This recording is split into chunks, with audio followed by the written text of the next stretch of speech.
Praise the lord. దేవునికి మహిమ కలుగును గాక. ప్రభునందు ప్రియమైన దేవుని బిడ్డలారా, మీ అందరికీ ప్రభువు నామమున వందనాలు తెలియపరుస్తున్నాను. ఈరోజు దేవుని వాగ్దానము, పర్వతములు తొలగిపోయినను, మెట్టలు తత్తరిల్లినను, నా కృప నిన్ను విడిచిపోదు. యెషయా గ్రంథము 54వ అధ్యాయము 10వ వచనము. ప్రభునందు ప్రియమైన వాళ్ళరా, ఈరోజు మరి దేవుడు ఇస్తున్నటువంటి ఒక శ్రేష్టమైన వాగ్దానము ఏమిటంటే, దేవుడు మాట్లాడుతున్నాడు, పర్వతములు తొలగిపోవచ్చు, కానీ మెట్టలు తత్తరిల్లిపోవచ్చు, కానీ నా కృప నిన్ను విడిచిపోదని దేవుడు వాగ్దానం చేస్తున్నాడు. ఆమేన్. ప్రభునందు పిల్లరా, మరి చూడండి, దేవుని కృప ఎంత ఉన్నతమైనదో మనం అర్థం చేసుకోవాలి. ఎందుకంటే ప్రియులరా, మరి చూడండి, దేవుడు మనల్ని విడిచిపెట్టడం లేదండి. దేవుడు తన కృప చొప్పున నిత్యము మరి మనందరినీ కూడా వెంబడిస్తూ ఉన్నాడు. మరి చూడండి, ఒకవేళ నీవు దేవుని విడిచిపెట్టి వచ్చామో, నీవు దేవునికి దూరంగా మరి బ్రతుకుతూ ఉండవచ్చామో, అయితే దేవుని కృప మాత్రం నిన్ను వెంబడిస్తుందన్న విషయం ఒకసారి అర్థం చేసుకోవాలి. ఎందుకంటే పిల్లరా, దేవుని కృప లేకపోతే మరి ఇప్పటికీ మనము సజీవులుగా ఉండేవాళ్ళం కాదు. దేవుడు తన కృప చొప్పునే మనల్ని బ్రతికిస్తూ ఉన్నాడు. దేవుడు తన కృప చొప్పునే మనల్ని రక్షిస్తూ ఉన్నాడు.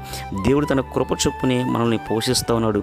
దేవుడు తన కృప చొప్పునే మన ప్రయాణాల్లోనూ మనము మరి ప్రియ దేవుని బిడ్డరా, మరి క్షేమముగా మరి ఇంటికి వస్తున్నామంటే, క్షేమముగా వీళ్ళు వస్తున్నామంటే, దేవుడు తన కృప చొప్పున అన్ని విధాలుగా మనకు తోడుగా అండగా ఉండి నడిపిస్తూ ఉన్నాడు. కనుక పిల్లరా, దేవుని కృప లేకపోతే మరి ఇప్పటికీ పిల్లరా మనము సజీవులుగా ఉండేవాళ్ళం కాదు. దేవుడు తన కృప చొప్పున మనల్ని సజీవులుగా ఉంచి ఉన్నాడు. కనుక దేవుని కృప ఎంత ఉన్నతమైనదో ఒకసారి మనందరం అర్థం చేసుకోవాలి. ఎందుకంటే పిల్లరా, దేవుని కృప నిన్ను విడిచిపెట్టదండి. చాలామంది అంటారు, దేవుడు నన్ను విడిచిపెట్టేశాడు, దేవుడు నన్ను మర్చిపోయాడు, దేవుడు నన్ను పట్టించుకోవటం లేదు అని చాలామంది ప్రియ దేవుని బిడ్డలారా, కొన్ని సమస్యలను బట్టి, వారికి ఉన్నటువంటి ఇబ్బందులను బట్టి, వారికి వచ్చిన కష్టాన్ని బట్టి, వారికి వచ్చిన నష్టాన్ని బట్టి కొంతమంది దేవునికి దూరమై దేవుని నిందిస్తూ మరి దేవుని విడిచిపెట్టేవారు కొంతమంది ఉంటారు. అయితే ప్రియ దేవుని బిడ్డలారా, దేవుడు నిన్ను విడిచిపెట్టే దేవుడు కాదు. నీవు దేవుని విడిచిపెట్టవచ్చేమో, కానీ దేవుడు మాత్రం నిన్ను విడిచిపెట్టలేదనే విషయం ఈరోజు ఒకసారి నువ్వు అర్థం చేసుకోవాలి. ఎందుకంటే ఆయన తన కృప చొప్పున నిన్ను వెంబడిస్తూ ఉన్నాడు.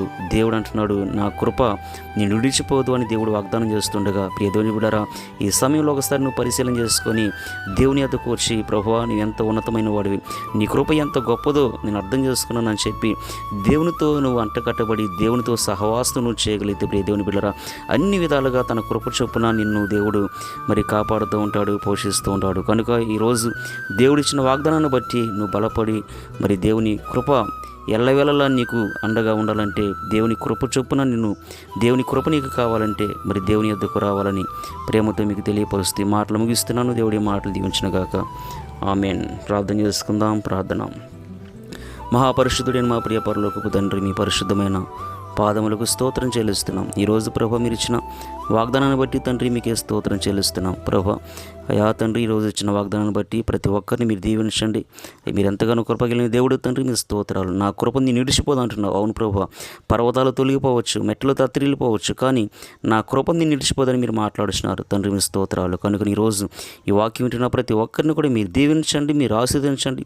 మీ కృప చొప్పున ప్రతి ఒక్కరిని కూడా ప్రభ మీరే ఆ అండగా తోడుగా ఉండి నడిపించమని యేసుక్రీస్తు అతి పరిశుద్ధ నామమున అడిగి వేడుకొంచున్నాము తండ్రి. ఆమేన్. దేవునికి మహిమ కలుగును గాక. God bless you.